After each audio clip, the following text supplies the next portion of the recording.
हरे कृष्ण।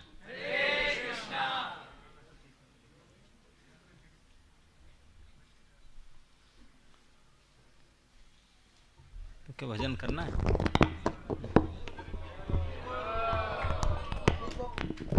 कीर्तन तो कर लिए इतने।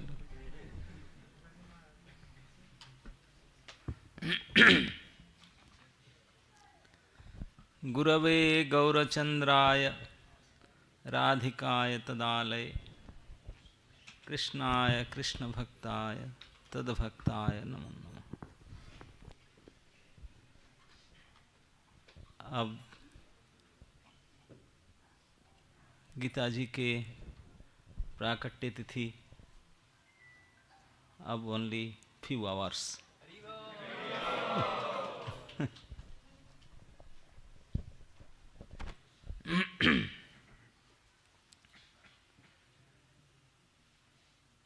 ऐसे कुरुक्षेत्र में महाभारत युद्ध का पहले निश्चित रूप से स्थान चयन किया होगा, उसके ऊपर में आकर के एडवांस पार्टी देख कर गए होंगे कौन सा साइड रहेंगे, कैसे होंगे। आज हम म्यूजियम में गए थे तो वहाँ से मुझे पता चला कि पूर्व की ओर मुँह करके पांडव थे, पश्चिम साइड में कौरव थे।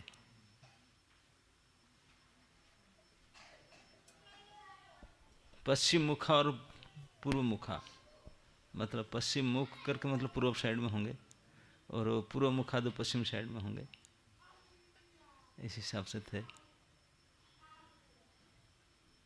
और ये जो पास में ब्रह्म सरोवर देखते हैं, ये तो बहुत प्राचीन है, महाभारत युद्ध से भी बहुत पहले की बात है। और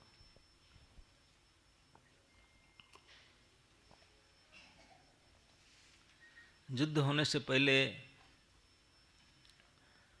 युद्ध के सरंजाम के लिए, तैयारी के लिए सभी दोनों पक्ष में लोग अपना अपने सैन्य को भी इकट्ठा करने लगे, समृद्ध करने लगे।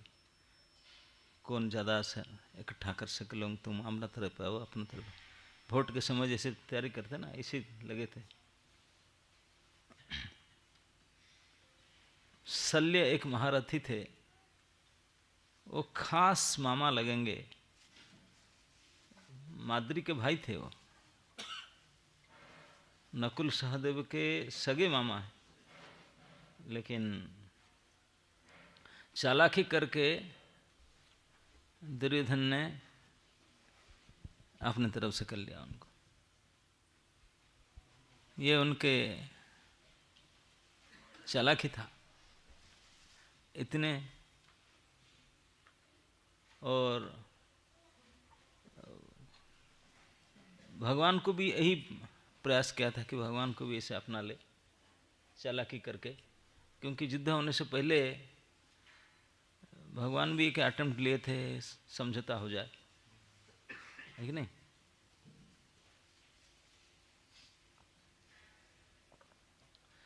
तो जब निश्चित हो गया कि नहीं युद्ध होना ही है, रोक नहीं सकता,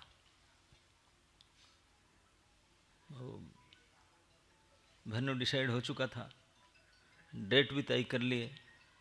पता नहीं भगवान ने धर्म क्षेत्र को भी चुने और मुख्य दायिनी एकादशी को भी चुने।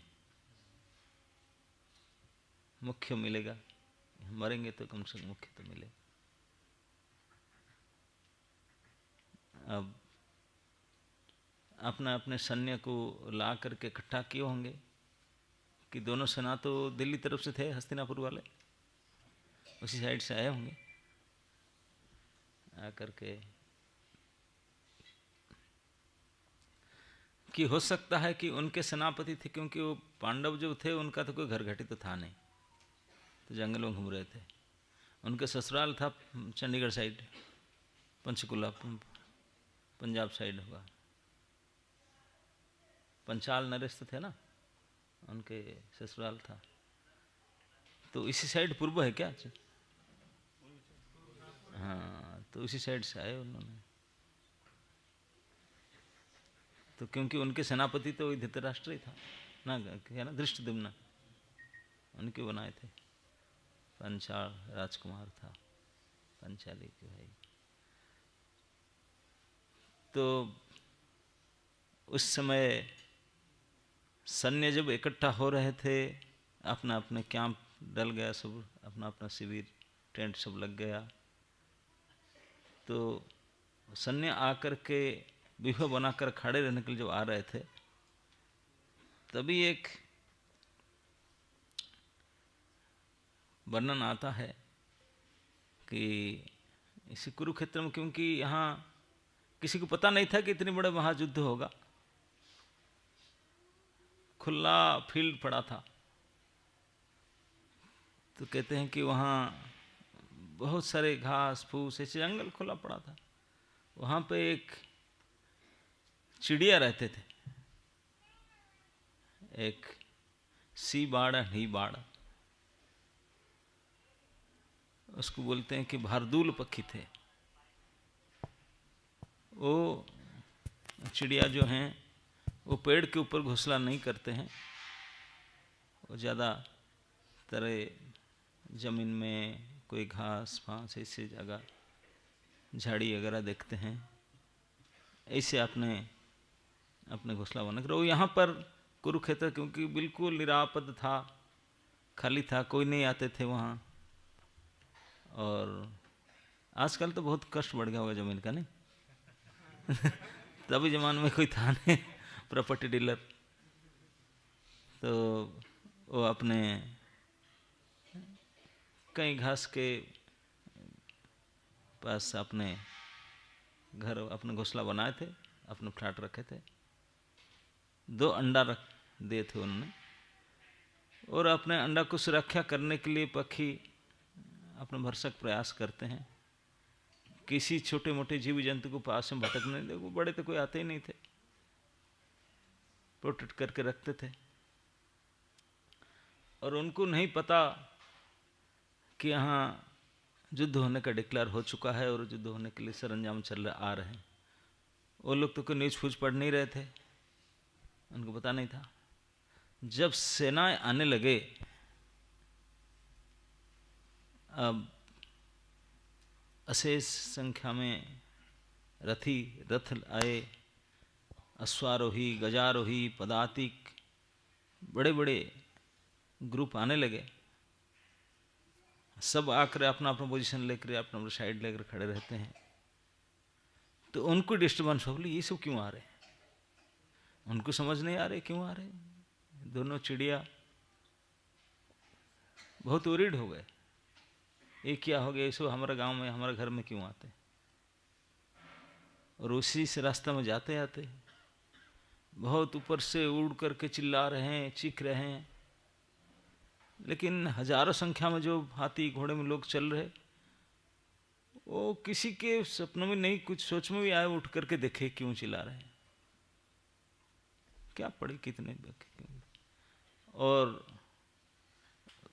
लेकिन भगवान की यही बड़ी कृपा था कि अभी तक इतनी बड़ी संख्या में सैन्य इकट्ठा हो रहे हैं नाना प्रकार के हाथी घोड़े में, लेकिन किसी के पैर के नीचे कि किसी के पहिया के नीचे वो अंडे अभी आए नहीं थे। अगर आ भी गए होते, अगर आ करके फूट भी गए होते, नष्ट हो गए होते, तो कोई देखता तक नहीं और आहा तक भी नहीं कहता यार यार। क्यों? क्योंकि किसके पास ऐसा अवकाश भी नहीं था, टाइम नहीं था। जहाँ पर लोग यहाँ इकट्ठा होते हैं उनका प्रोजेक्ट 2 ही था, मरे न तो मारे।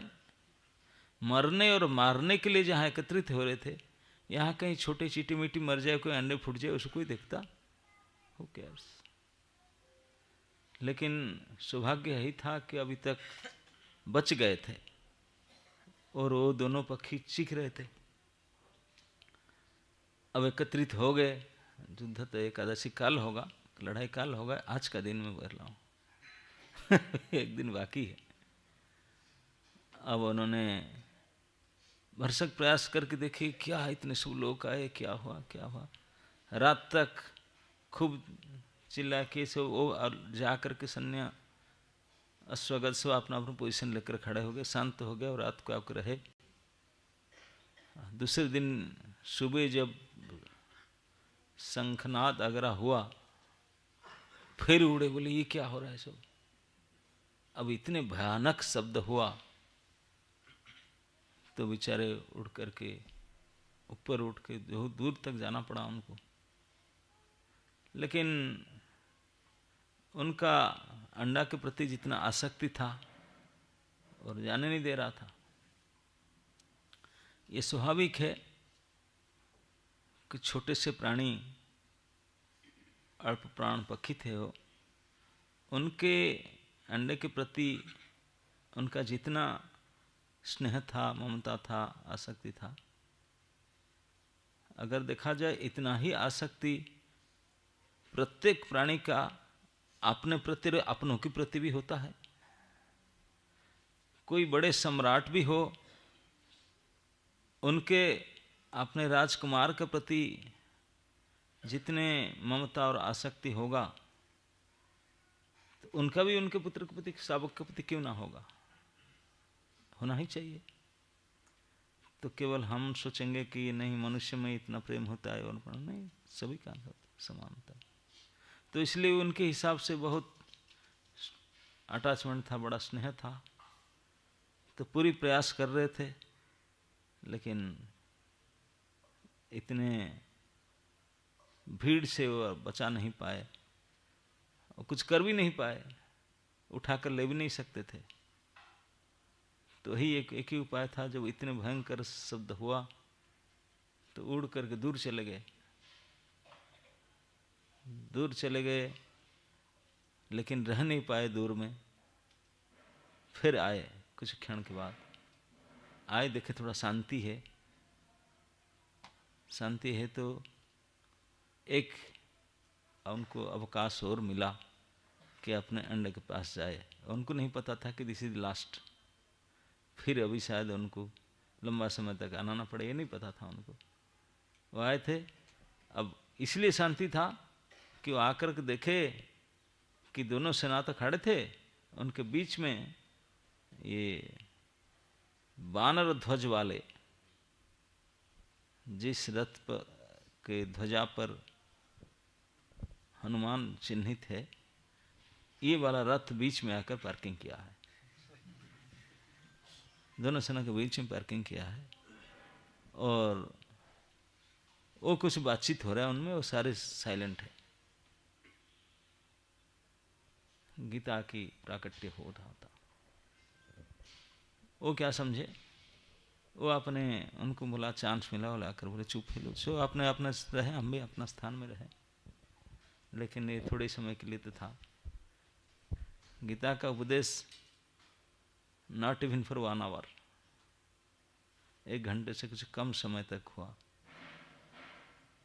भगवान के उपदेश बहुत प्रैक्टिकल था, बहुत जल्दी ही काम कर गए। अर्जुन को बहुत बड़े विषाद हुआ था, लेकिन ये जो भगवान के उपदेश वाणी है भगवत गीता, सो इफेक्टिव, कुछ ही समय में अर्जुन बिल्कुल फिट हो गए। तो फिट हुए तो फिर दोबारा युद्ध की तैयारी होने लगा। अब बड़े बड़े बाण के आवाज ये सब होने लगा, तो बेचारे फिर नहीं रह पाए, फिर उठ करके उड़े। ऊपर गए तो देखे कि अब बहुत तोप कमान बाण चलने लगा। तो बड़े निशक्ति छोटे छोटे चिड़िया है, रोते हुए, प्रार्थना करते हुए, अपने निश्चेष्ट और निरुपाय, अंडे का क्या शक्ति है, कोई शक्ति नहीं, अपने आप कहीं जा भी नहीं सकता, और उठा कर ले भी नहीं सकते। और मिट्टी में, मिट्टी कलर का रंग का वो इस प्रकार है, किस तो बहुत आतुर हृदय से विकल होकर के प्रार्थना करते हुए उड़े और वही वानर ध्वज वाले नंदीघोष रथ ही सामने था पास में। तो हो सकता है वो दोनों पक्षी पहले जन्म के कोई साधक होंगे, किसी कारण से उनके ये दुर्दशा हुआ होगा, पक्षी शरीर में आ गए। क्योंकि मनुष्य शरीर ही एकमात्र कर्मजोनी है, इसी शरीर में कर्म करते हैं और अनेक शरीर में उसका भोग करते हैं, जा करके ऊपर नीचे, कभी दुख भोगते हैं, कभी सुख भोगते हैं, लेकिन कमाई तो इसमें ही करते हैं। तो जीवन और शरीर का अंत हो जाता है, लेकिन साधन का अंत तो होता ही नहीं। शरीर बदल जाने में दूसरे कोई शरीर में वही साधन जारी रहता है, वही अभ्यास जारी रहता है। पूर्वाभ्यासेन तेनैव ह्रियते अवसोऽप्यसः, भगवान कहते हैं ना, पूर्व अभ्यास के कारण उनका वही काम चलता रहता है, वो अभ्यास चलता है, कैरी फॉरवर्ड होकर के आता है। तो इसलिए शरीर बदल गया उनका किसी कारण से, पक्षी शरीर में है, लेकिन भगवत भावना भक्ति भाव तो वो तो बना रहता है। इसलिए कभी कभी हम देखते हैं, अधिकांश हम देखते हैं कि कभी कभी कुत्ता भी मंदिर परिक्रमा करते हैं, धाम परिक्रमा करते हैं, प्रसाद खाने के लिए वेट करते हैं। जरूर होगा, ये शास्त्र में उल्लेख पाया जाता है कि कोई साधक का पतन होता है तो कुकर सुकर वानर ऐसे बनते हैं धाम में, इस प्रकार रहते हैं, होते होंगे इस करके। तो इस प्रकार के ये दोनों पक्षी ऊपर उड़ते हुए जा कर के इस नंदीघोष रथ को उनको लगा कि और तो कोई उपाय नहीं, हमारा ये निश्चेष्ट निरुपाय निशक्ति के दोनों अंडा बचेगा कैसे, हम तो कुछ कर नहीं पा रहे, कौन बचाने वाला होगा। बहुत विकल आर्त चित्कार से प्रार्थना करने लगे और उसी रथ के ऊपर जा करके उनको प्रार्थना करने लगे। उनको लगा ये शायद हेल्प कर सकते हैं। अपनी भाषा में टिक टिक आवाज़, जो पक्षी का जो आवाज़ होता है, और अपनी प्रार्थना करने लगे। बड़ी हृदय से प्रार्थना, बचा लो रोध होकर के करते थे। और यहाँ इतने भयानक महायुद्ध से कितने बड़े बड़े बाण चलता है, ये छोटे पक्षी बिना साउंड सिस्टम में आप रूम के अंदर सुनने में दिक्कत होता है। ओपन फील्ड था और लड़ाई चालू था, उसमें उनका प्रार्थना कौन सुने। लेकिन उनको भी नहीं पता था उनका प्रार्थना का कुछ सुनवाई होता है कि नहीं, लेकिन वो स्वाभाविक विकल और आर्त चित्त से प्रार्थना करते गए और उस नंदीघोष रथ को ऊपर से मंडराते हुए उड़ते हुए उसको परिक्रमा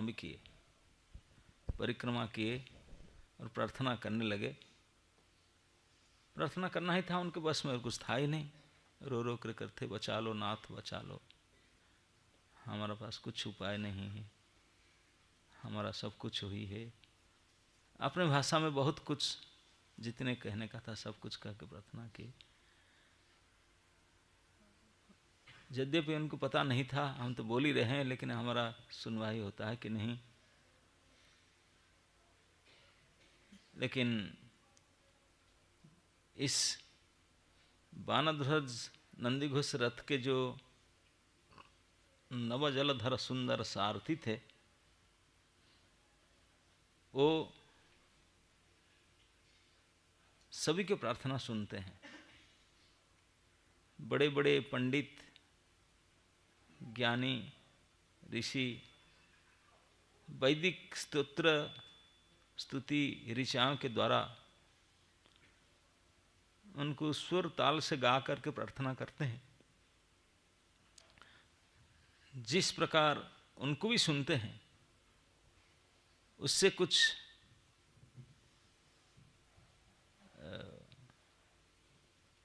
कम ऐसा नहीं है, इतने ही बल्कि उससे ज़्यादा ध्यान से अन्य अन्य प्राणियों का, विशेष करके जो हृदय से आर्त प्रार्थना करते हैं उनको भी सुनते हैं, क्योंकि सभी का है। सर्वजोनि सुकौन्तेय, ऐसा तो नहीं केवल इस ग्रुप का है, ऐसा नहीं, सभी के परम पिता वही है।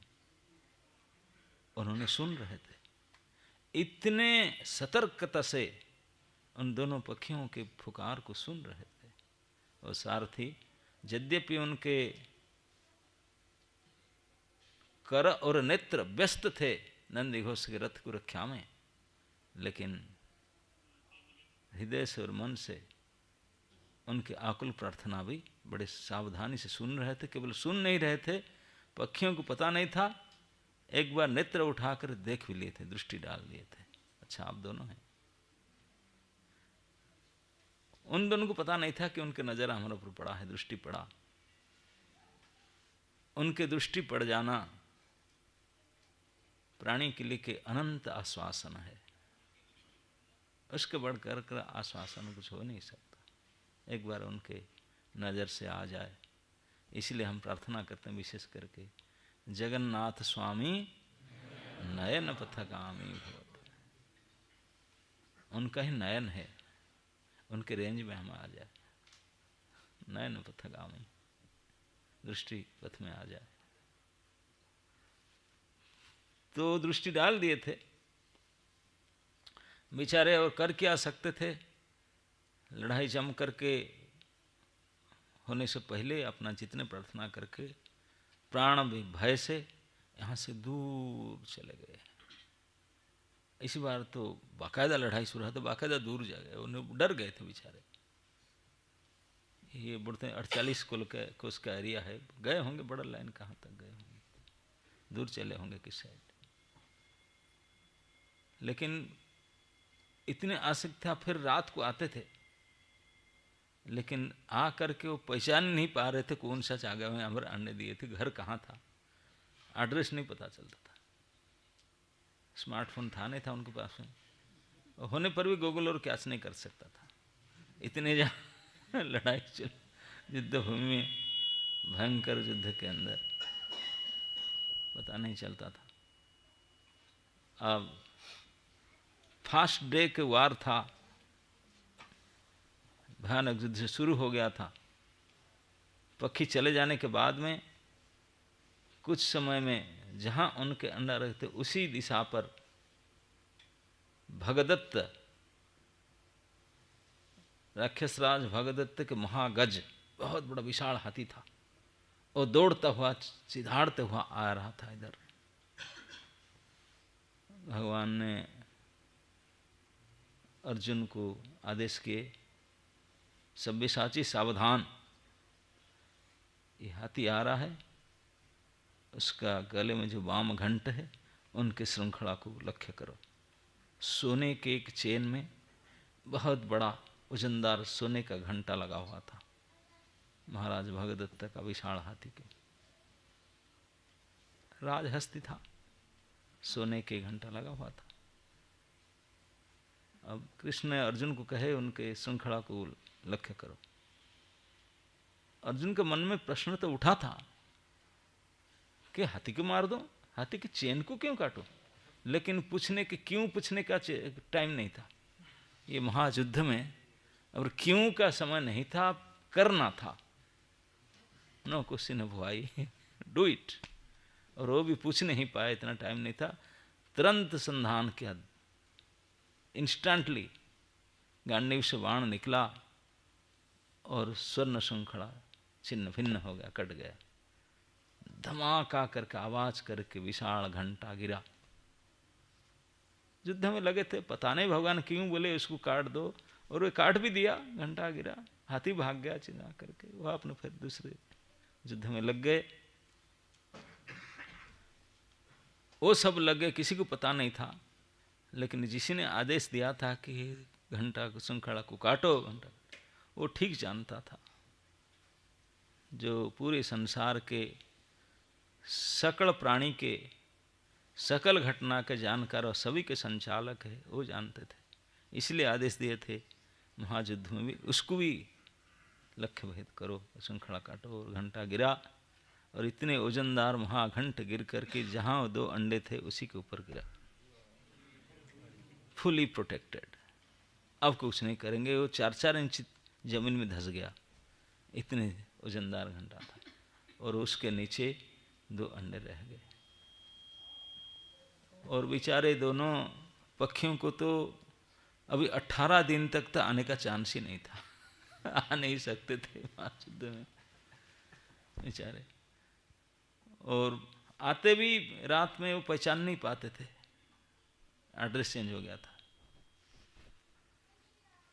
लेकिन वो जो प्रार्थना किए थे उनको भले पता नहीं था, उनका प्रार्थना इस प्रकार सुनवाई हुआ था, उनको नहीं पता था। इसलिए भगवान की एक स्वभाव है कि वो यद्यपि सर्वसमर्थ है, लेकिन कोई अगर नहीं पुकारता है वो करते नहीं, आपने से नहीं करते, आपने से नहीं करते हैं। हमेशा सतर्क सचेष्ट होते हुए भी अपेक्षा करते हैं कोई मुझे बोले तो मैं करूं, और कोई उनको पुकारे, प्रार्थना करे और ना सुने, वो भी नहीं हो नहीं सकता, अवश्य होगा, निश्चित। ये स्वभाव केवल प्रभु में नहीं, प्रभु से ही आया होगा प्राणियों के अंदर। आजकल समाज में कोई भी व्यक्ति को देखो, अपने छोटे बच्चे से भी आशा करते हैं कि वो कुछ हमको बोले, खुश भी होते हैं, प्रसन्न भी होते हैं, आशा रखते हैं। तो ये स्वभाव तो प्रभु से ही आया है, प्रभु भी आशा रखते हैं। संबंध ज्ञान, वही तो संबंध है, उनसे रिलेशन रखे। तो इतने पुकार कर गए थे, उसका सुनवाई हुआ था, और उसकी व्यवस्था उन्होंने किए, और इसे समुचित व्यवस्था किए, किसी को नहीं पता चला। यहाँ करोड़ों संख्या में लोग इकट्ठा हुए थे और बहुत डिटेल खबर रखते थे कौन क्या कैसे करने हैं, लेकिन इसको कोई नहीं पता था किसी खबर किस प्रकार से वो सुरक्षित हो रहे थे। ना तो जो प्रार्थना करने वाले थे ना कोई देखते थे, वो उसके अंदर रह गए। और पक्षी के जो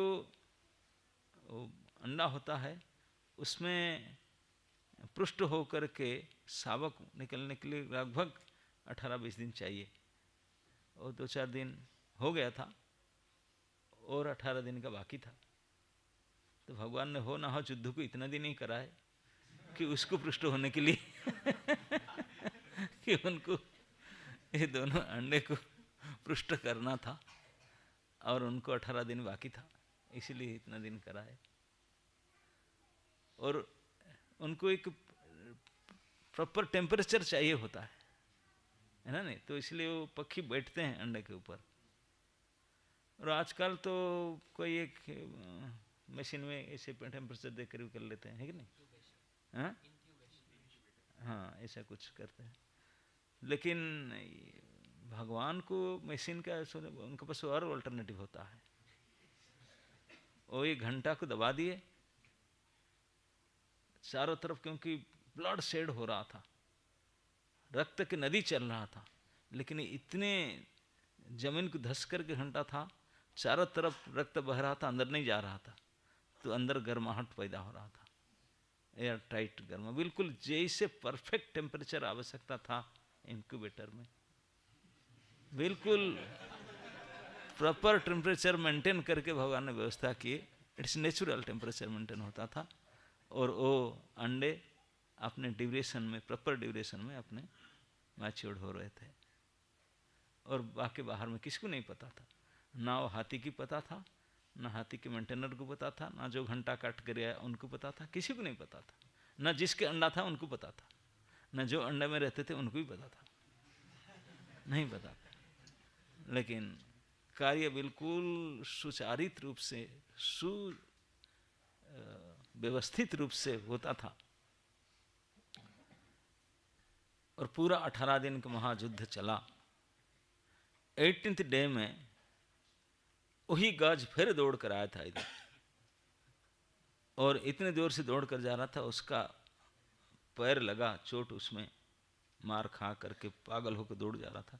इतने तेजी से उनका पैर के चोट लगा, घंटे के ऊपर घंटा टेढ़ा हो गया, तो कम से कम 4 इंच एक तरफ से ऊपर हो गया, जमीन से दबा हुआ था ना, एक तरह हटक करके ऐसे था, ऐसे हो गया टेढ़ा।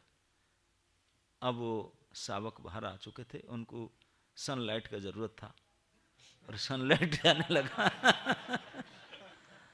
और उस दिन शांत हो चुका था आकाश के, उनकी अलआउट हो चुके थे।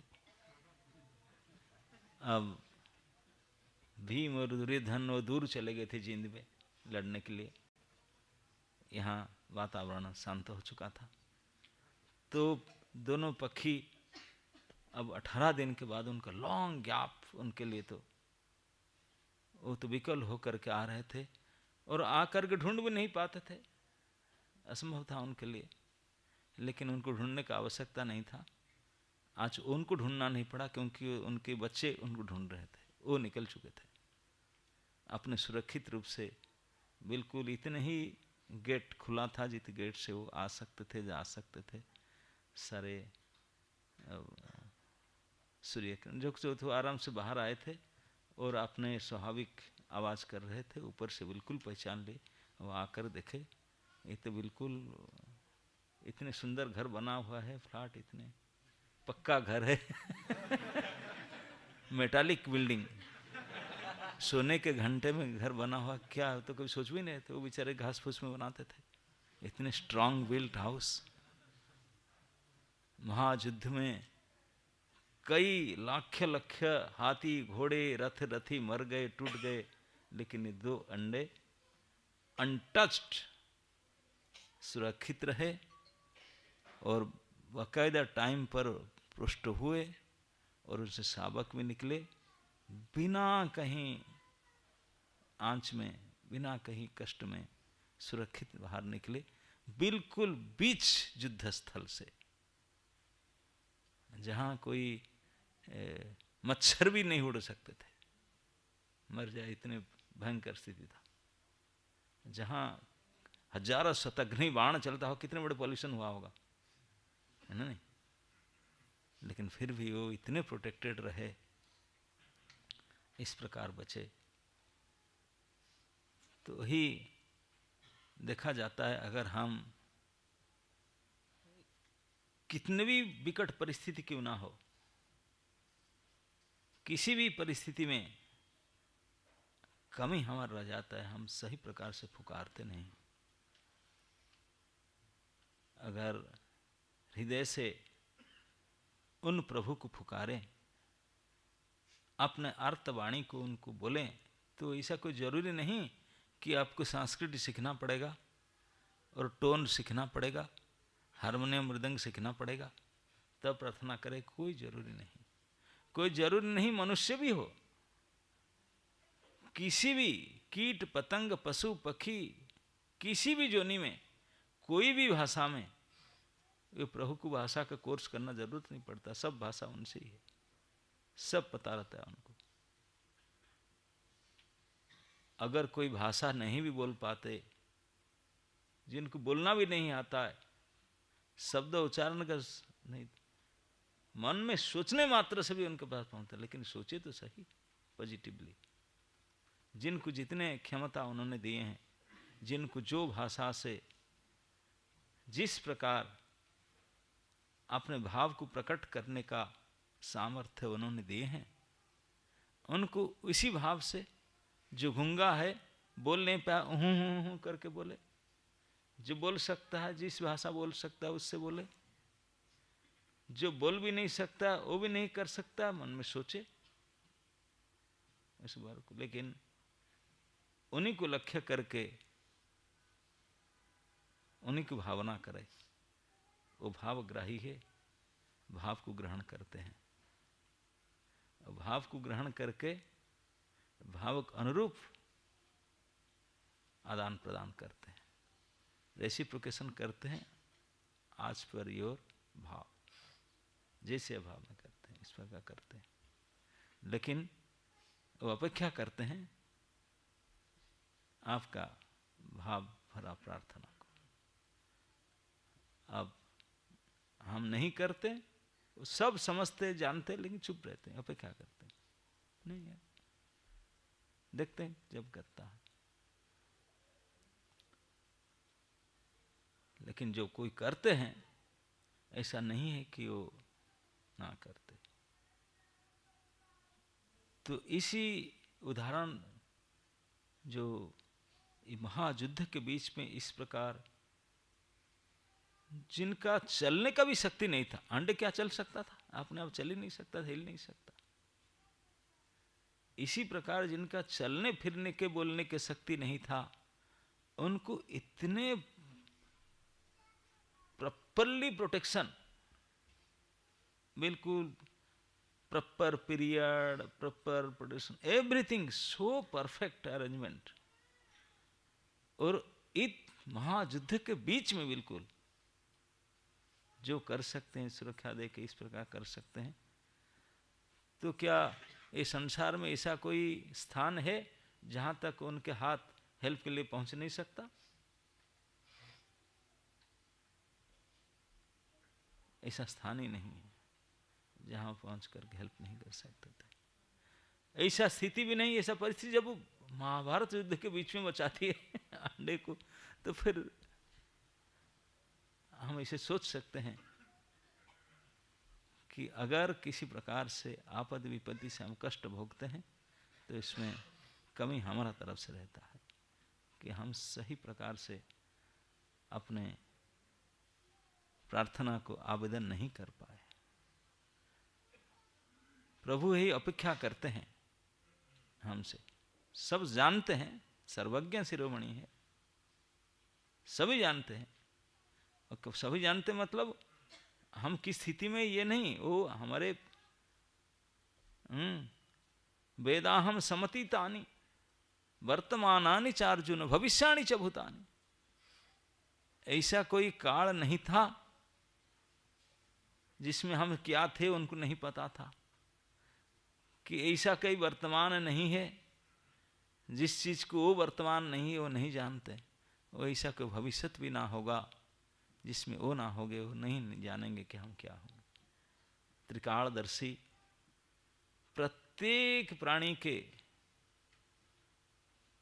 टिट बीट करके संपूर्ण अतीत, संपूर्ण वर्तमान और होने वाले भविष्य की ज्ञाता है। तीनों काल के ज्ञाता है, और वो भी पता है कि हम क्या चाहते हैं और क्या करने से हमारा हित होगा, ये भी पता है उनको। लेकिन करेंगे कुछ नहीं जब तक हम अपने ओर से प्रार्थना नहीं करेंगे।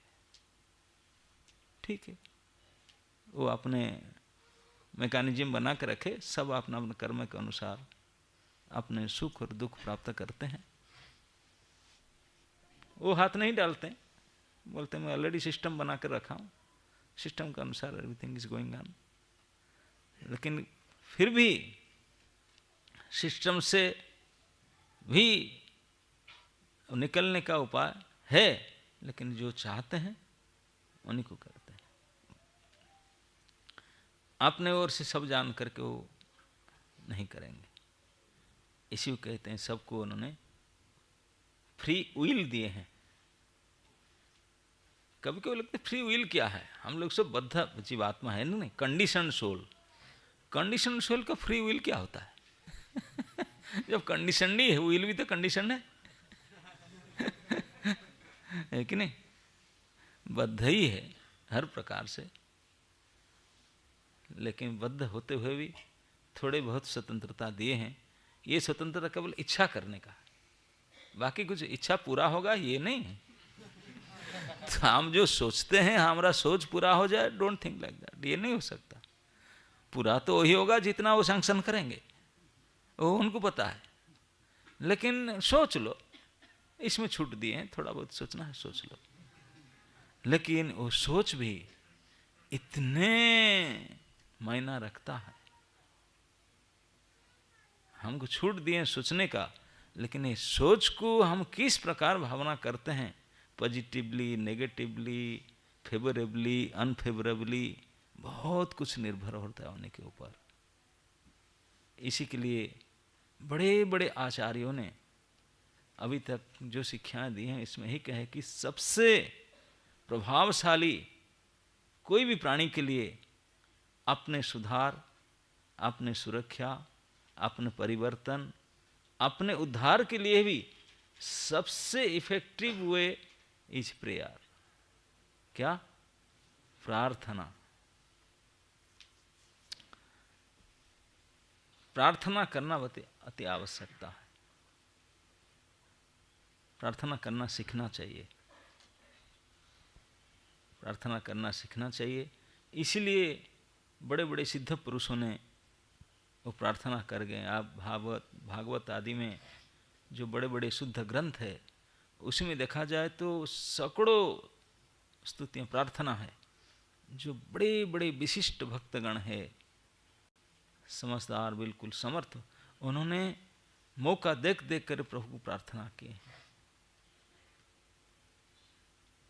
प्रार्थना करते हैं, कभी कभी उनका आवश्यकता पड़ता है प्रार्थना के लिए, तभी करते हैं। कि आवश्यकता नहीं है, उनको पता चलता है कि प्रभु आने वाले हैं, वो भी आते हैं प्रार्थना करने के लिए, पहुंच जाते हैं। उनको पता चल जाता है कि प्रभु यहाँ प्रकट होने वाले, तो आ जाते हैं। क्योंकि केवल विपत्ति में प्रार्थना करेंगे वो तो करते ही हैं, उसके अलावा जब जब मौका मिले तभी तो प्रार्थना करना चाहिए। देखा जाए तो हम जैसे जो भक्ति संप्रदाय है, जिन लोगों को भक्ति के ट्रेनिंग दिया जाता है, भक्ति के अभ्यास करने के लिए बताया जाता है, वो भक्ति का अभ्यास और कुछ नहीं है, केवल प्रार्थना ही सिखाया जाता है। हम लोग को जो जप कर रहे हैं बोलते हैं कि निरंतर करते रहो, ये दिस इज ऑल्सो प्रार्थना, this is also prayer. Prayer ही है, तो प्रेयर ही करते रहना। और वो प्रेयर सुनने का उनको पसंद है। कोई उनको सही प्रकार से प्रार्थना करे और वही अपेक्षा करते हैं, निश्चित रूप से उसी को रेसिप्रोकेट करते हैं। तो सृष्टि में अब तक जितने भी लोग हुए हैं वो अपने अपने प्रार्थना के बल पर भगवान के पास पहुंचे हैं और भगवान से इतने नजदीक हो पाए, उन्होंने प्रार्थना की।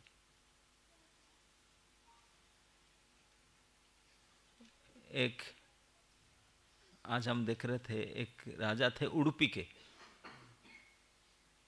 वो भी आए थे महाभारत युद्ध में।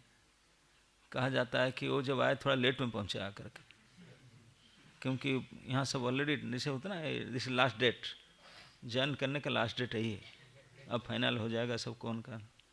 उडुपी थोड़ा दूर था, रास्ते में आकर पहुँचे, वो डेट चला गया था। दोनों तरफ से अब आए थे, सब बंट गए थे।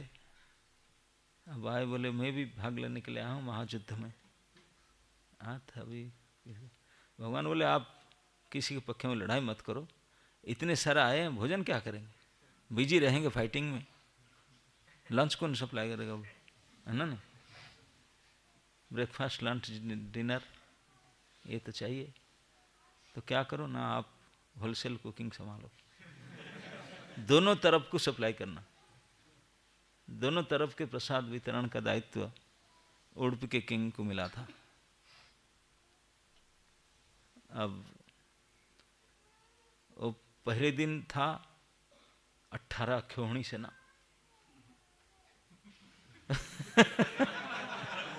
कितने बड़े बड़े बर्तन, कितने चूल्हा, कितने किसी बना हो गया, इतने बड़े, इतने भारी लोगों की संख्या।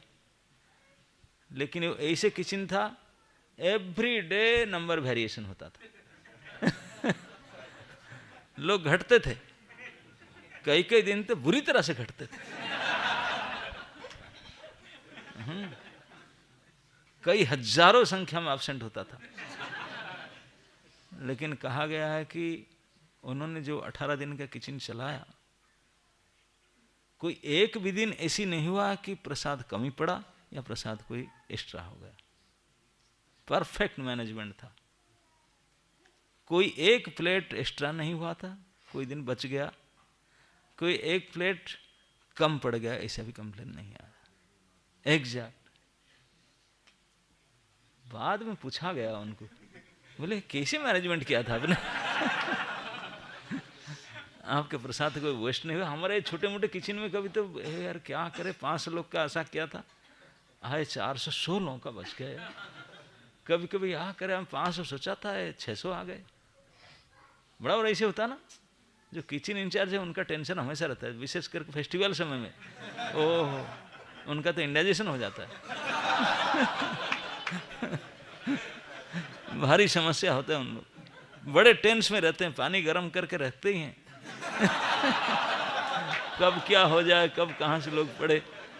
और हमारे लोग तो नहीं कि पहले बुकिंग आएंगे, जितने बोले थे इतने आएंगे, नहीं, कोई पता नहीं, आ जाएंगे, चलेगा, चलो धर्म क्षेत्र है, चला।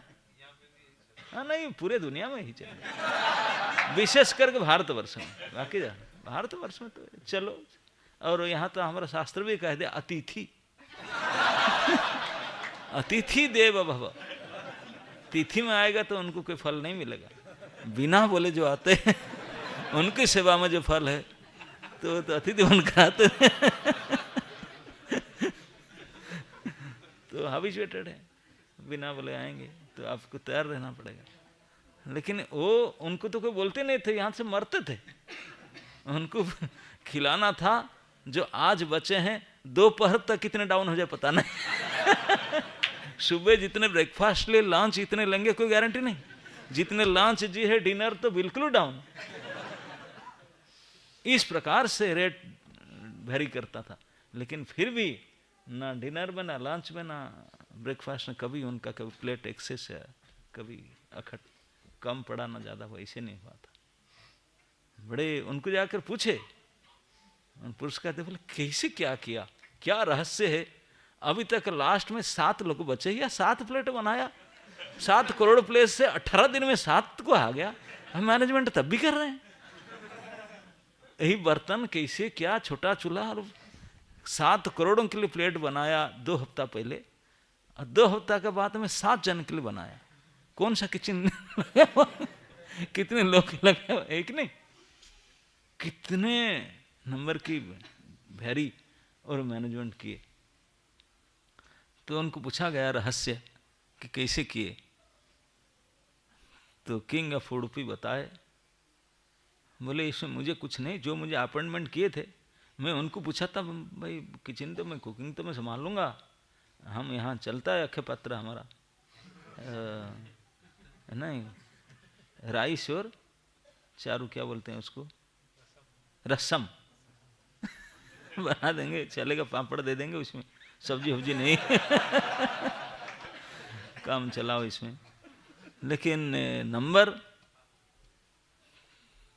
तो भगवान वासुदेव ने उनको बोले, देखो मैं गाड़ी चला कर थक कर के आता हूँ, रात को मैं कुछ खा नहीं सकता हूँ, 1 गिलास पानी देना, कुछ मूंगफली देना, मैं थोड़ा मूंगफली चबा कर पानी पी लूँगा, बस हो जाए। इतने ही कहे थे। तो प्रतिदिन एक पात्र में मूंगफली लेकर के जाते थे, और भगवान ने ऐसे बात करते हैं, कैसे चला, क्या क्या आइटम कहता, करते करते मूंगफली खाते थे। बोले ठीक है, होगा, चलो लो जाओ, ऐसे करते थे। और वो जितने मूंगफली खा लेते थे, जितना बचता था इसको गिनता था, तो इतने प्लेट बनाता था। कोई एक भी हेड कम नहीं, ज्यादा नहीं होता। बताते थे किस किस दिन तो इतने सारे मूंगफली हजारों खा जाते थे दाना, किस किस दिन ही 2-4 खाते थे, किस दिन नहीं खाते। तो उनका कहना पर था कि कितने लोग आगे मरने वाले हैं लंच टाइम में, कितने लोग मरने वाले हैं डिनर इवनिंग शिफ्ट में, कितने लोग कर बचेंगे, ये केवल मूंगफली की तरह वही खाते थे, इतने सर खा जाते थे जितना चुबा जाते थे। और इसी को भी अर्जुन विश्व रूप में देखे कि आपके मुख से दांत की तरफ पीसे जा रहे मैं देख रहा हूँ, जिसे मूंगफली की पीस चुबा चुबा कर खाते हैं। तो अर्जुन भी विश्व रूप में देखे कि भगवान के मुख से बड़े बड़े वीर पीसे जा रहे हैं, मूंगफली की तरह पीस चुबा जाते थे। वही महाकाल जब अर्जुन के परम मित्र थे भगवान, परम मित्र की तरह सखा थे, घूमते थे। लेकिन जब अर्जुन बोलते नहीं मैं नहीं लड़ूंगा, ये संपत्ति के चक्कर में क्या बाबा जी बनकर हम भीख मांग कर खा लेंगे, चलेगा कोई। भगवान बोले देखो मैं बता, तुम लड़ाई करो तो करो, इट्स अप टू यू, मैं बाध्य नहीं करूंगा, जैसे छसी तथा करो, जो आपकी इच्छा ऐसा करो। लेकिन ऐसा मत सोचो कि तू लड़ाई नहीं करेगा इसलिए तेरे चाचा गुरु भाई बच जाएंगे, ऐसे मत, वो तो मरेंगे। बोले क्यों, युद्ध होगा नहीं, मरेंगे क्यों? बोले युद्ध हो ना हो इसमें कोई फर्क नहीं पड़ता, वो तो मरेंगे। बोले क्यों मरेंगे? क्योंकि मैं चाहता हूँ मरने के लिए, मरेंगे। आप चाहते हैं, आप तो ड्राइवर है, आपके जाने से क्या होता है? मालिक बोले नहीं, वो आए हैं तो मरने के लिए, मरेंगे। आप लड़ाई करो ना करो, इट्स अप टू यू। बोले हाँ ऐसे कैसे होगा, युद्ध ही नहीं होगा, मरेंगे। मैं नहीं लड़ूंगा तो कोई नहीं लड़ेंगे, हम तो छोड़ देंगे उनको। बोला छोड़ देने पर भी बचकर नहीं जाएंगे, सब मरेंगे। और बोले ऐसे कैसे, ना मरेंगे नहीं, मर चुके हैं, मर चुके हैं, ऐसे कैसे कहते हैं? बोले देखना चाहते हो? तब फिर विश्व बोले देखो। बोले देख नहीं सकते? बोले चश्मा लो। बोले इस, हाँ बोले भगवान दिव्यम ददामिते चक्षुम, चश्मा तो था और क्या था। बोले ये जो पहन रहा है ये नंबर तेरा काम नहीं करेगा, ये दिव्य चक्षु दिव्यम ददामिते, ये चश्मा लगाया। चश्मा लगाने के बाद अर्जुन तो थर थर थर थर कांपने लगे। बेपतुष्य शरीरे में रोम हर्षस्य जायते, एक बार कंपी मच गया, हाका रो करके हालत खराब हो गया। दिशा न जाने शर्मा, इधर इधर कहां से कितने दूर कौन है। एक बार डर गए, बोले excuse me please, excuse me, मैं तो माय डियर फ्रेंड मान रहा था। आहार सैया सन भोजनेषु, सोने में, खाने में, बैठने में, चलने फिरने में मैं तो मेरा फ्रेंड की तरह डील कर रहा था। नाम सिंह हुआ यू सार, बिल्कुल डर गए थे। हाथ जोड़ करके बारंबार प्रणाम करते हुए डर के मारे प्रार्थना करने के साथ, आप कौन है सार, हु आर यू सार? पूछे तो भगवान ने बोले अपने परिचय, कालो अहम। कालो, what are you doing here? यहाँ क्या कर रहे भाई? काल मेरे पास क्यों आकर? भगवान मैं यहाँ आया हूँ, लोक क्षयकृत प्रवृद्ध हो, सारे लोगों को क्षय करने के लिए आया हूँ, यही मेरा ड्यूटी। मैं तुम्हारा मित्र नहीं, मैं काल हूं और मेरा काम है लोगों को क्षय करना। अब दिखा दिया, बोले देखो कैसे क्षय कर रहा हूं। अब अर्जुन तो संभाल नहीं पाया, बोले मैं देखने पर संभाल नहीं पाता हूं, अब नॉर्मल हो जाइए, अब नॉर्मल हो जाइए प्लीज। भगवान ने फिर चतुर्भुजे ना, अब सहस्त्र बाहु से चतुर्भुज हो गए। बोले अभी ना, अभी तो थोड़ा घुटना सांस चलने लगा, लेकिन फिर भी पूरा नॉर्मल हो, जैसे थे ऐसे हो जाइए। फिर द्विभुज वाले हुए, तब जाकर हाथ जोड़ के बात किए। बोले थैंक यू, मैं अभी ठीक नॉर्मल मैं भी बन गया, आपको इतने भयंकर रूप। तब फिर अर्जुन पूछे जब सबको मार ही चुके हैं आपने, फिर मुझे लड़ने के लिए क्यों बता रहे हैं? जब काम अब हो ही चुका है, आप कर चुके, दिखाई दिए, बोल भी रहे हैं और दिखा भी दिए, तब फिर मुझे क्यों बोलने फिर लड़ूं? बोले उत्तिष्ठ जसो लभस्व, बोले क्रेडिट लेने के लिए बोल रहा हूँ, काम तो मैं कर चुका हूँ पहले से, लेकिन मैं चाहता हूँ तू मेरा भक्त है, तू क्रेडिट लो। बोलेंगे अर्जुन महायोद्धा धनुर्धर वीर, ये युद्ध जीता, लेकिन क्या हुआ वो तो आप ही देख लिया क्या हो रहा है। तो इसे भगवान ने, जो कुछ हम सोच रहे हैं हो रहा है, होने वाला है, होगा, ऐसा बात नहीं। कभी कभी प्रभुपाद बोलते हैं कि ये तो सब तो हुआ है, ओनली टाइम इज डिफरेंट, समय पर सब हो जाए। भगवत इच्छा को जो समझ पाते हैं वो समझ पाते हैं क्या क्या हो रहा है, हो चुका है, होने वाला है। तो इस प्रकार से आगत, भविष्यत, वर्तमान तीनों काल के हरेक प्रकार के कर्म को ऐसे सुचारू रूप से मेंटेन करते हैं और हमको केवल बस अपना ड्यूटी है केवल नमस्कार करें, प्रार्थना करें प्रभु बस। और प्रभु प्रयास करके कभी खुश हो जाते हैं, बोले ओके टेक द क्रेडिट, जसो लभस्व, उठो जस को प्राप्त हो जाओ। निमित्त मात्रम भव सभ्य साची, तो भगवान का ही अंतिम उपदेश था। मैं तो सब कर चुका हूं, दिखा दिया आपको, यू जस्ट बी ए निमित्त, एक माध्यम बनो। तो वही वास्तविकता है। हम लोग जो सोचते हैं कि हम ये कर रहे हैं, ये कर रहे हैं, नहीं, आज मुझे किसी ने पता था, मैं इतने टारगेट लिया हूं, बस निमित्त बनो। जो उनका जो बुक्स प्रिंट हो गया इस बार, वो इस बार नहीं तो कोई बार वो तो डिस्ट्रीब्यूट होगा ही। अगले साल को फिर नहीं सोचो, अगले साल फिर मैराथन फिर प्रिंट होगा, बुक्स फिर प्रिंट होगा, क्योंकि वो खत्म हो जाएगा। कैसे खत्म होगा, क्या होगा, वो आपके निमित्त बनना है। करने कराने वाला तो वो है, हमको केवल मीडियम बनना है, बस वही कराते हैं। तो इस प्रकार हर एक कर्म के फल को हम उसको ना लेकर उनके ऊपर देना और उनको प्रार्थना करने के लिए सीख जाना, किस प्रकार उनको प्रार्थना कर पाएं। और प्रार्थना करने के अलावा हमारे पास है भी क्या, जितने बड़े बड़े समर्थ व्यक्ति हुए हैं वही हमको शिक्षा देते हैं, बस हमारे पास कुछ भी नहीं है, ले दे करके बोलो प्रभु हमको प्रणाम कर सकता हूं, बस इतना ही सामर्थ्य हमारा है, आपको प्रणाम कर सकता है।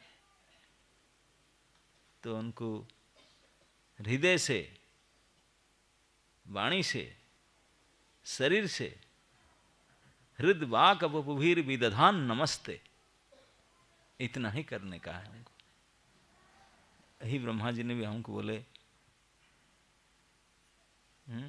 तत्ते अनुकंपा सुसुमुख्यमाणम, उनके अनुकंपा, उनके कृपा कब होगा, किस प्रकार होगा, हम नहीं जानते, लेकिन इतना जान लो कि होगा।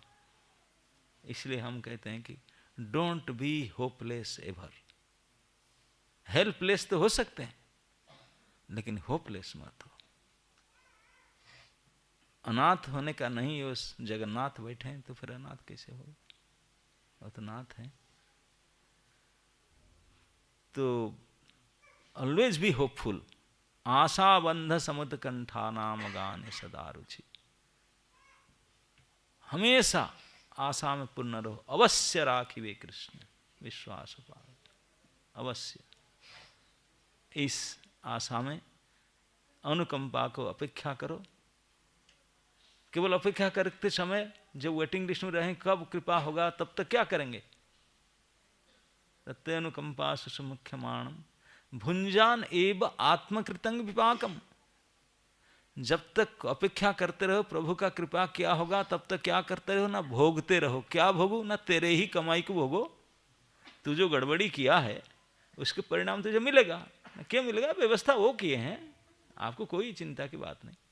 तेरे रिकॉर्ड उनके पास है, क्या क्या तुझे सुख दुख मिलना चाहिए वो बिल्कुल बनी बनाई आएगा। आप केवल बैठे भोगते रहो।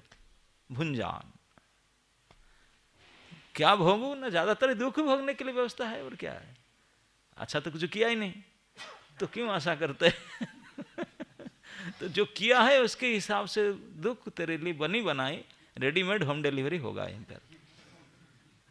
तो उसको आत्मकृत विपाकम को भोग करो। बोला कि बस वेट करता रहूं और दुख भोगते रहूं, नहीं नहीं, दुख भोगते हुए भी कुछ करना पड़ेगा। दुख तो भोग मिलेगा, आपको भोगते रहोगे। बाकी न हृदय बाक बपुभिर विदधान निमस्ते। आप काय मन वाक्य से, शरीर से, मन से, वाणी से, जो आपके पास सामर्थ्य है सब प्रकार से नमस्ते, उनके नमस्कार करो, उनको प्रार्थना करो। मतलब नमस्कार हृदय से नमस्कार तो करो, शरीर से, शरीर से कुछ सेवा करके, हाथ जोड़ करके, कुछ करके, मुंह से स्तुति करके, प्रार्थना करके, मतलब जथा सामर्थ्य जथा संभव, जथा सामर्थ्य जथा संभव शारीरिक सेवा, वाणी की सेवा, मानसिक सेवा, ये करते रहो।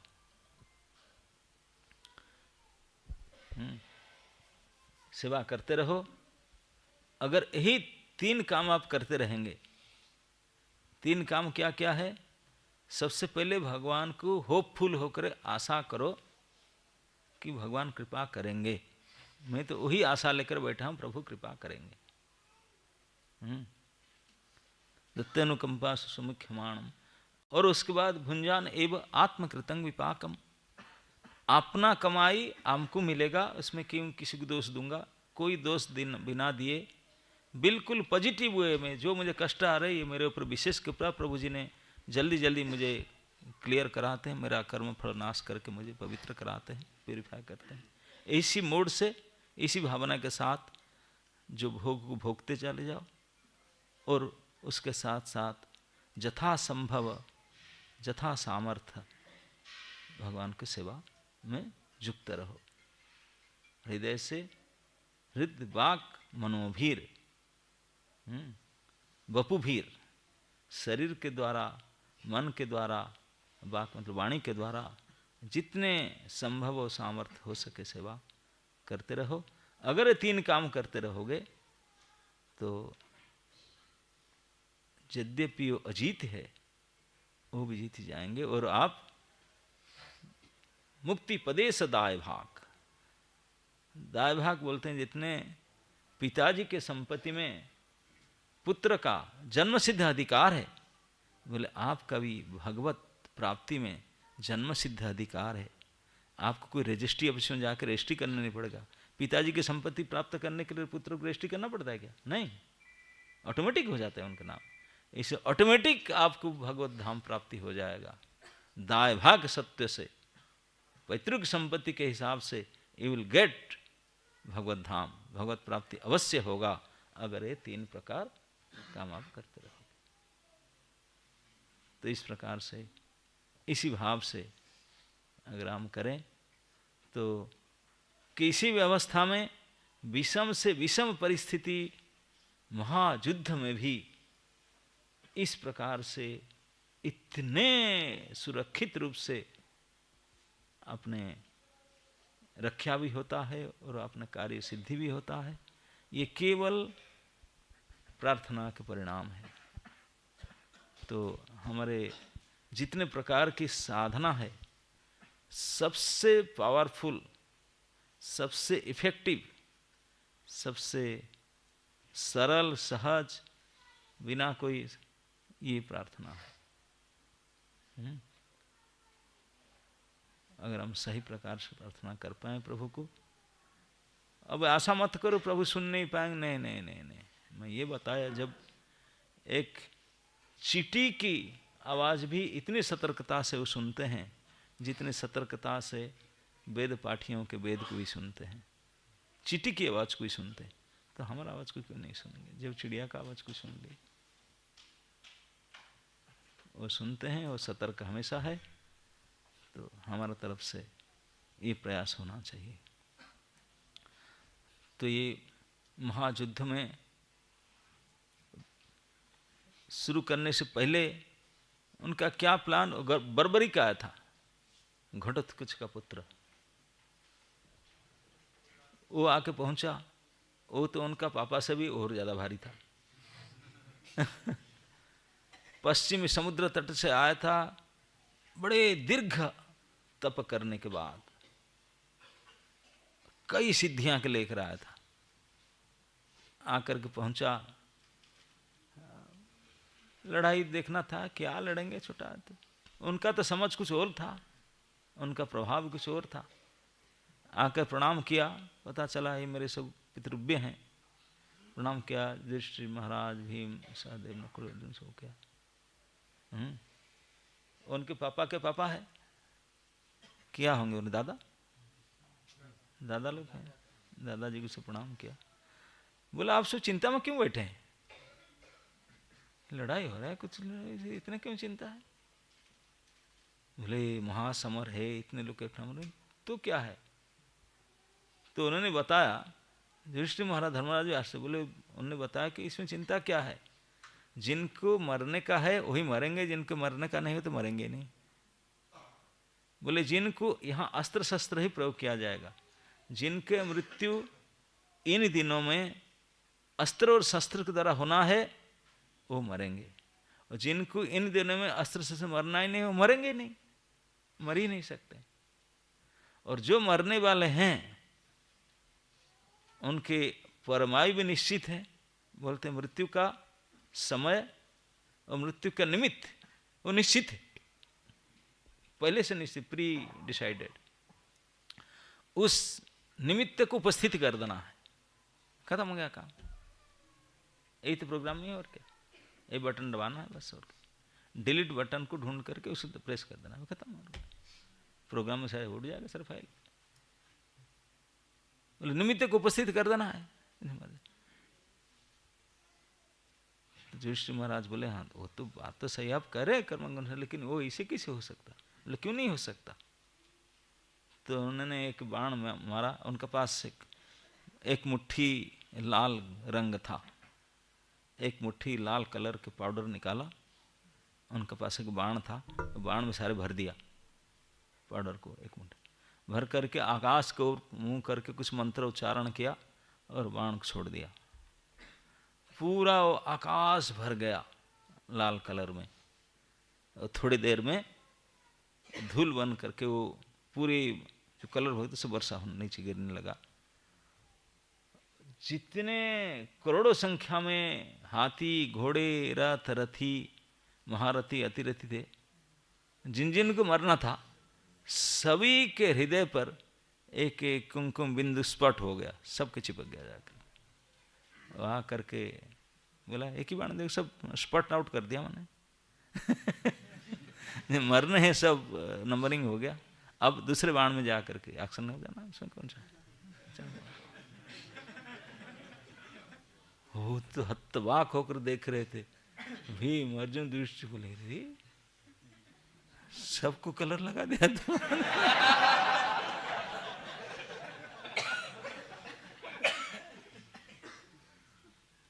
बोले ऐसे हो जाएगा ना, ऐसे बस नेक्स्ट ओवर में 2 ही बाण, एक में से स्पॉट आउट कर दिया, नंबरिंग क्या, दूसरे में जा करके सूचन कर देगा ना।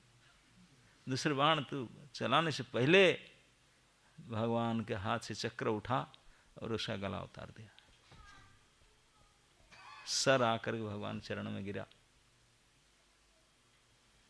गिर करके बात करने लगा, बोला हे देव जनार्दन, वो भी जानता था आप मुझे मुख्य प्रदान किए, मेरा एक इच्छा था, लड़ता ना लड़ता अलग बात है, लड़ता क्या, लड़ने से तो एक ही बाण में खत्म हो जाते सारे, दोनों ऑल आउट हो जाते, लेकिन मैं थोड़ा देखना था कैसे, न देखने के लिए तू बाण चला तो फिर देखेगा कैसे।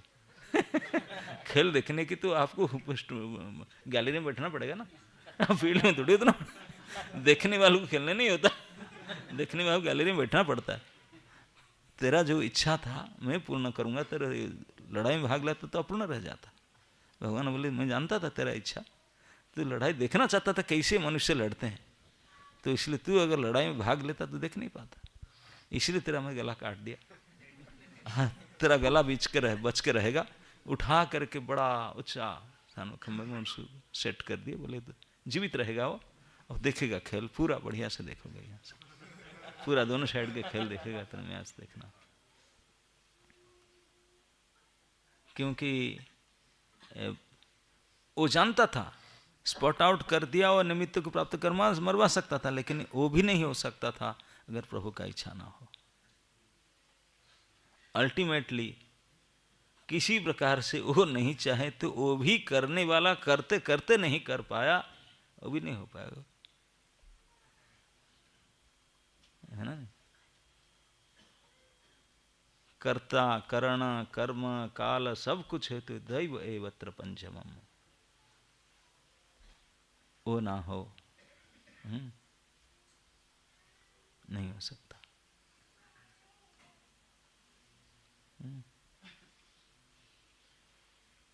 तो ले देकर के ही इसी धर्म क्षेत्र कुरुक्षेत्र के इतिहास से अब जो सबसे परम धर्म है वो भी हमको शास्त्र सिखाते हैं कि परम धर्म वही है यतो भक्तिर अधोख्यचे, सभी पुंसा परो धर्म। प्रत्येक प्राणियों के, प्रत्येक पुरुष के एकमात्र परम धर्म यही है कि उन अधोख्य श्री हरि के भक्ति करना है, उसके बढ़कर परम धर्म नहीं। और वो धर्म भक्ति कैसा है ना, भक्ति ही शरणागति है। इसको प्रभु स्वयं बोल दिए, अरे छोड़ो अर्जुन सब कुछ, मैं जो कुछ बोला ये सब छोड़ो, एक ही काम करो, ले दे करके सर्वान धर्मान परित्यज्य माम एकं शरणं, खुल कर बोल दिए मैं ही हूं और कोई नहीं है, मुझे शरण माम एकं शरणं ब्रज, आपके शरण में जाऊं, मेरे पत्नी है पुत्र है ये है वो है उनको सब देखूंगा नहीं, ये होगा पाप लगेगा न। सर्वेभ्यो पापेभ्यो अहम मोक्ष ईशामी, मैं तुझे मुक्त कर दूंगा सारे पाप से, कुछ नहीं, ये सब टेम्पररी सब नहीं। तो भगवान की शरणागति, तो भगवत गीता का सार शिक्षा है शरणागति, कृष्ण की शरणागति और किसी का नहीं। एकम कृष्णम, केवल भगवान श्री कृष्ण के चरण में शरणागति ही गीता के सार शिक्षा है। तो उन्हीं को किसी भी प्रकार से अपना जो भी शक्ति बुद्धि सामर्थ्य है उसको लगा करके भगवान के चरण में शरणागत होने के लिए प्रयास किया जाए। शरणागत होने का जो प्रारंभिक अवस्था मन में सोचे और वाणी में बोले और कार्य में करे, इसी काय मन वाक्य वही में बोल रहा था। पहले मन में सोचो कि नहीं शरणागति होना पड़ेगा, खूब बोलो प्रभु हे प्रभु मैं आपका हूं, तब अस्मि इति वदन वाचा मने मनसा तथैव विंदन। मन में इस प्रकार सोचना, वाणी में इस प्रकार बोलना और उनके स्थान में रहना। उनके स्थान धर्म क्षेत्र कुरुक्षेत्र में आए हैं, ये स्थान है।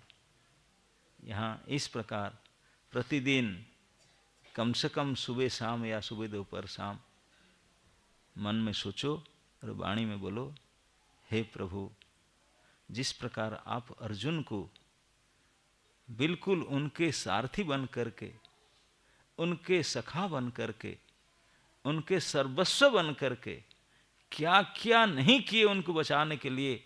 भीष्म तो कहते हैं तुम्हारा कुटुंब से भी ज्यादा बन गया वो, मैं देखता हूँ। यहाँ दिखा रहे थे जब युद्ध समापन हुआ और ड्राइवर बोले सर आप पहले उतरिए। अरे नियम तो ये ड्राइवर पहले उतरे, गाड़ी खुले तब। बोले नहीं नहीं नहीं मैं बाद में उतरा, आप पहले उतरो। अर्जुन उतरे, उतर जाने के बाद में भगवान गाड़ी से उतरे। उतरते ही गाड़ी भ्रष्ट हो गया, पूरा जल के राख हो गया, सब चमक गए। क्या हुआ? बोले वो तो कब का हो गया था, मैं बैठा था इसलिए था। मुझे तो होना तो था कब से ही। इतने बाण मारा गया था पूरे चारों दिशाओं से, जितने महा अस्त्र था, कई प्रकार के सारे अस्त्र प्रयोग किया गया था उसमें, पूरी कसर से प्रयोग किया गया था। लेकिन एक्शन में कुछ नहीं आता क्योंकि मैं बैठा था, मैं था, इसलिए सब निष्क्रिय थे। अब अगर मैं उतर जा तू रहता तो वो भ्रष्ट हो गया होता, इसलिए आप नहीं जानता था। आप नहीं जानते उसको, आप उतर जाओ, मैं इसे छोड़ दिया, आप नष्ट हो गए। तो भीष्म पितामह कहते हैं कि जब अपने सखा के रथ में ड्राइवर बन करके आए, जनार्दन ने ड्राइवर बन करके आए थे सखा के। सखा तो पीछे बैठते थे, गाड़ी के सामने ड्राइवर के रूप में बैठे थे। बैठ करके आते थे, ऐसे देखते थे कौन है। अर्जुन देखने से पहले वो ड्राइवर देखता था। ड्राइवर नजर पड़ता था, उनके आयु को पी जा रहे थे, आंख से परमायु पी जा रहे थे। अर्जुन को केवल हाथ हिलाना था, बाण छोड़ना था, क्रियाकर्म करना होता था उनको।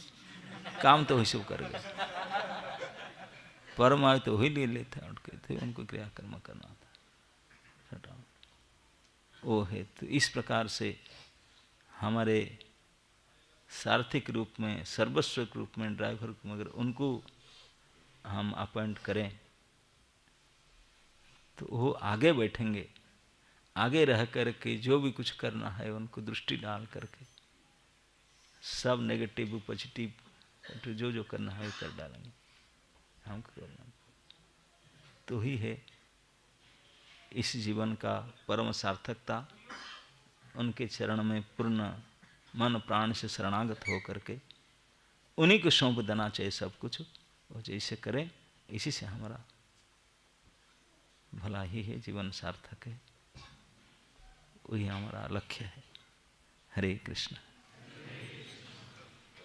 महाराज जी की प्ले करनी चाहता हूँ।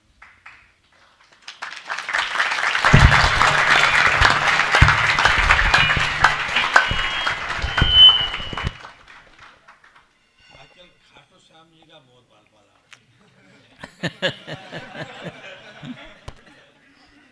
हारे का सारा खाटू श्याम हमारा। तो ये सुनने को मिलता है कि जब अमरीक आया था तो उसने ये कहा कि जो सेना हारेगी मैं उसकी तरफ लड़ूंगा। तो इस अवस्था के अंदर जो है ये भरा गया था भगवान में, क्या नाम है, सही तो ये तो मामला गड़बड़ हो जाएगा। भगवान ने कदम कटा दी। लेकिन शाम खाटू जी का मतलब क्या हुआ तो हमें समझ नहीं आता। ये कलिजुगी लोगों का ये सब है। भगवान चाहते थे कि भगवान को शुद्ध भक्ति से प्राप्त करना। भक्ति रखे लोकाईते, भुक्ति मुक्ति दिए भक्ति रखे लोकाया, ये महाप्रभु सिखा देते हैं। सब जगह खोलकर नहीं बोलते हैं। भगवान अपने भक्ति को बहुत रिलीज करते हैं, बहुत देख संभाल करके, क्योंकि भक्ति के द्वारा स्वयं वशीभूत हो जाएंगे। नहीं देते हैं, बाकी देते तो लेके जाओ, ये नहीं देते। तो इसलिए ये सब कई के एजेंसी, खटू श्याम जी, वैष्णव देवी जी, ये बाबा जी, वो मामा जी, सब कुछ प्रकट किए हैं ताकि उनके पास ये इतने सारे भीड़ ना पहुँचे। ओनली सिलेक्टेड हैं, Kurukshetra NIT, Roorkee NIT, IIT, यहाँ सिलेक्टेड कोई आए पहुँचे, बाकी भीड़ ना पहुँचे इतना, है ना। नहीं तो इसलिए उनको दे दिए, हाँ ये जाओ सब्जी मार्केट में जाकर संभालो यहाँ मत आओ। तो भगवान अपने भक्ति को सुरक्षित रखे हैं भक्तों के लिए। खाटू श्याम जी का बोलबाला भी होता पहले तो वाली जैसे जैसे कलिजुग बढ़ता है उनका बोलबाल बढ़ेगा। हाँ बढ़ रहा है। यद्यपि भगवान ने उनको बोले थे, बोले तुम्हें भी ऐसे ही मेरे जैसे पूरा सम्मान मिलेगा तो बच कर रहना। भगवान रुद्र ने आपको मुंडमाला में आपको स्वीकार करेंगे। देवी को भी बोले थे भगवान ने, बोले मैं तुझे इतना सारा नाम देता हूँ, बड़े प्रसिद्धि होगा, सबको आप इच्छा पूर्ण करेगा, खूब मार्केट चलेगा, तेरा जाओ।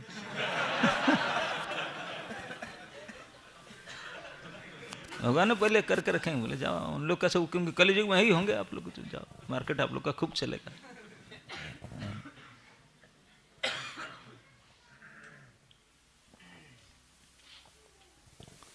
लेकिन इस मार्केट के इस कर बीच में भागवत गीता जैसे पवित्र शास्त्र है, जो उनको प्राप्त करके उनके माध्यम से भगवान के तक भक्ति के द्वारा पहुंचने प्रयास करेंगे तो उनका तो बात ही फिर अलग है। लेकिन कुछ फिल्टर आउट करने के लिए जो अनावश्यक उनको फिर ये सब दे दिया गया, जाओ।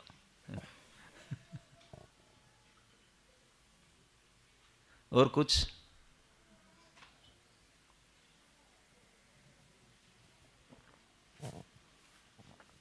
बोलो।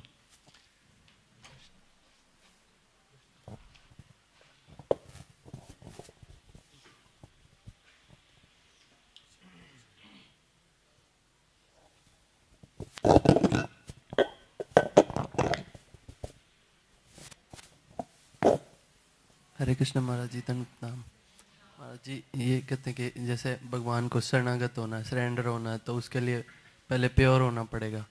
लेकिन हमारे मन में तो पहले ही मटेरियल डिजायर्स इतनी सारी रहती हैं, तो डिजायर्स के साथ सरेंडर हो जा सकता है क्या? बिल्कुल। प्योर होने के बाद सरेंडर होने क्या करोगे? सरेंडर होने के बाद प्योर हो जाओगे। डिजायर्स हैं तो सरेंडर, हाँ, डिजायर्स इतनी है तो सरेंडर होने में क्या डिजायर इतनी सारी हैं तो सरेंडर कैसे हो? सरेंडर हो जाओ, डिजायर सब खत्म हो जाएगा। जब कुछ डिजायर पूरा तो होता है नहीं। डिजायर पूरा होता है क्या? सरेंडर कौन होता है? जो हताश होते हैं, निरुपाय, कुछ हो नहीं रहा, प्लीज हेल्प। अब उनके शरणागत हो, छोड़ दो, जो कर्म चल।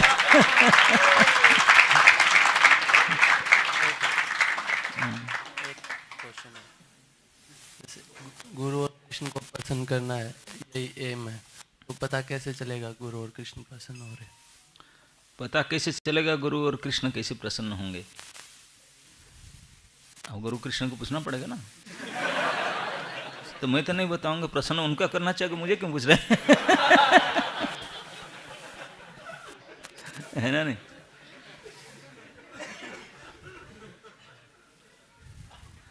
प्रसन्न होने में कम से कम 2-3 लक्षण होता है। अगर आपको सेवा करके किसी को प्रसन्न करना चाहते हो, और अगर आपके सेवा से प्रसन्न हुए, तो वो उनकी प्रसन्नता के व्यक्त करते हैं। कभी कभी आपको ना कह करके उनके समक्ष और कुछ बोलेंगे, इज वेरी नाइस, उनके बारे में बताएंगे, सुभाष का बहुत अच्छा है, और हमेशा आपके सेवा के लिए इच्छा प्रकट करेंगे, बार बार हाँ ये अच्छा, ओके, पसंद करेंगे आपके सेवा को। कभी कभी व्यक्त करेंगे उनकी इच्छा, और आपके सेवा लेने के लिए चाहेंगे, खुश होंगे। दूसरा है, अगर आप सेवा के दौरान प्रसन्न करें तो आप भी प्रसन्न होंगे, आप भी ये सेवा बार बार करना चाहोगे। नो, मैं किया था, बहुत अच्छा हो, ग्रहण किए थे, तो आप भी करना चाहोगे, है कि नहीं? तो इस प्रकार इस लक्षण के, इन लक्षण के द्वारा आप जान सकते हो, है ना? महाराज जी, क्लैरिफिकेशन मैं आपसे जी। मैं 1983 और 4 में 2 साल नंदन महाराज जी के साथ उनका असिस्टेंट रहा चंडीगढ़ मंदिर में। उसमें वो प्रेसिडेंट थे और काफ़ी सेवा करने का मौका मिला 2 साल के। तो वो छोटी छोटी बातों पर बहुत डांटते थे, आपका स्वभाव उतारेगा। तो एक बार मैंने महाराज से पूछा, महाराज मैं तो बहुत प्रयास करता हूँ ठीक करने का, फिर भी आप डांटते रहते हो। तो उन्होंने मुझे बोला कि यही प्रश्न मैंने शिला प्रभुपाद जी से पूछा था। मैं भी प्रभुपाद जी का असिस्टेंट रहा था, और यही वो मुझे तुमसे ज़्यादा, जितना मैं तुम्हें डांटता हूँ मुझसे 10 गुना ज़्यादा डांटते थे प्रभुपाद जी मेरे को। नरेंद्र महाराज जी बोले, जितना मैं तुम्हें डांटता हूँ मुझसे तुमसे ज़्यादा 10 गुना ज़्यादा प्रभुपाद जी मुझे डांटा करते थे। और एक दिन मैंने रात्रि में प्रभुपाद जी के चरण दबाते समय उनसे पूछा कि प्रभुपाद जी, जब आप मुझे गुरु जी जब आप मुझे डांटते तो मुझे कैसा फील करना चाहिए? खुश होना चाहिए। तो प्रभुपाद जी बोले कि तुम्हें बहुत खुश होना चाहिए। कहते हैं जिससे प्रेम किया जाता है उसी पे सुधार किया जाता है, सुधार करने के लिए ही डांटा जाता है।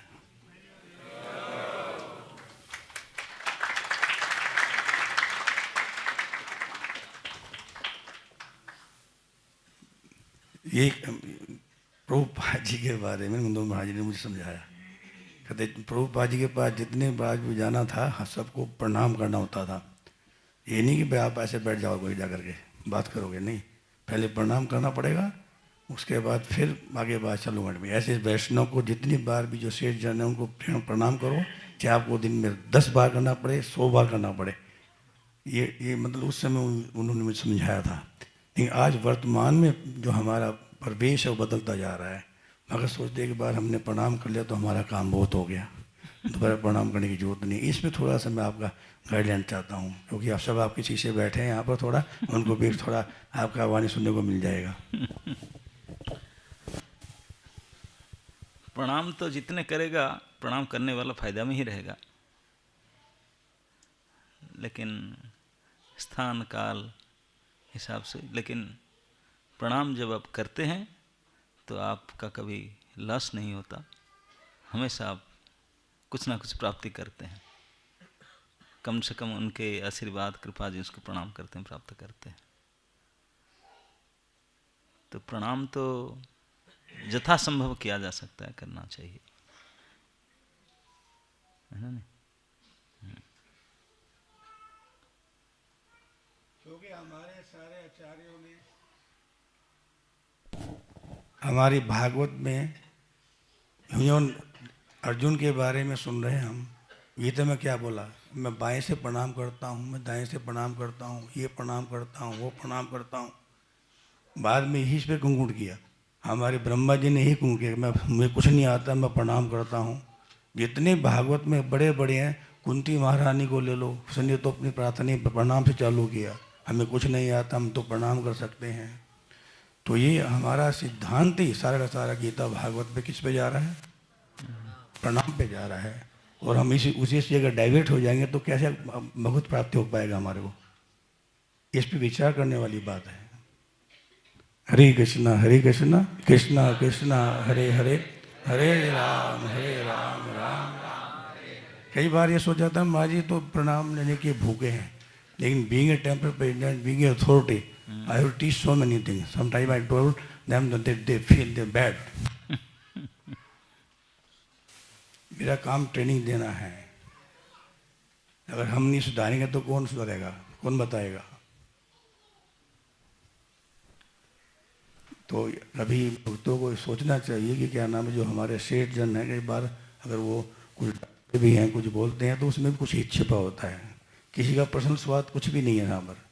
इस कौन में जो भी भक्त आए हैं उन लोग का क्या स्वार्थ है? सबका एक ही स्वार्थ है, भगवान की सेवा करना है, गुरु जी की सेवा करना है, प्रचार बढ़ाना है, तो यही है ना। तो उसको करने के लिए कई बार बहुत कुछ करना पड़ता है। भावना, भाव प्रधान, भावग्राही जनार्दन। भगवान जो है भावग्राही हैं। क्या है? हम संसार को चीट कर सकते हैं, भगवान को चीट नहीं कर सकते। भगवान हर एक के भाव को जानते हैं, कौन किस भाव से बोल रहा है, किस भाव से क्या कर रहा है ना। वो भगवान को हम धोखा नहीं सकते, गुरु को भी धोखा नहीं सकते। गुरु भी सबको जानता है, जो गुरु होते हैं वो जानते हैं कौन क्या कर रहा है, शिष्य किस पानी में है, कहाँ चल रहा है, सब जानते हैं। तो हमारा तो यही प्रार्थना है, यही निवेदन है कि हमें अपनी परंपरा को एज इट इज फॉलो करने का प्रयास करना चाहिए। प्रभुपाद जी ने बोला था फॉलो एज इट इज, जैसे मैंने दिया है उसको ऐसे क्या करो, मेंटेन करो। क्या करो? तो ये मेरा सौभाग्य रहा है कि मुझे अपने गुरु महाराज जी का 40-42 साल संग करने का मौका मिला है। गुरु गोपाल महाराज जी का, उनकी सेवा में रहने का मौका मिला है, उनसे बहुत कुछ सीखने का मौका मिला। उनका भी सिद्धांत यही था जो मैं आपको बता रहा हूँ। गुरु महाराज से भी हमने यही सीखा है, हम्बल होकर सेवा करो, विनम्र बन जाओ, प्रणाम करो। मुझे बोलते हैं जाओ प्रणाम करो। किसी वैसन सीनियर वैसन से मान लीजिए कुछ हो गया तो कहता जाके प्रणाम करो। कई बार हो जाता है। तो महाराज जी बोलते जाके प्रणाम कर लो। प्रणाम करने से जो है ना अपराध। तो कहने का भाव ये है कि हमारा सिस्टम, अभी महाराज ने क्या बोला, महाराज का भी था प्रणाम करो, प्रणाम करो, वंदना करो। वंदना में भी तो प्रणाम ही है। वंदना भी क्या है एक तरह से, उसमें बार बार प्रणाम ही आएगा। तो मेरा हाथ जोड़ के प्रार्थना है, इसको अन्यथा मत लीजिएगा, लेकिन ये हमारा परंपरा का देन है, और छोटी देन नहीं, बहुत बड़ी देन है। इस पे हमें अधिक से अधिक चलने का करना चाहिए, प्रयास करना चाहिए। Thank you. हरे कृष्ण।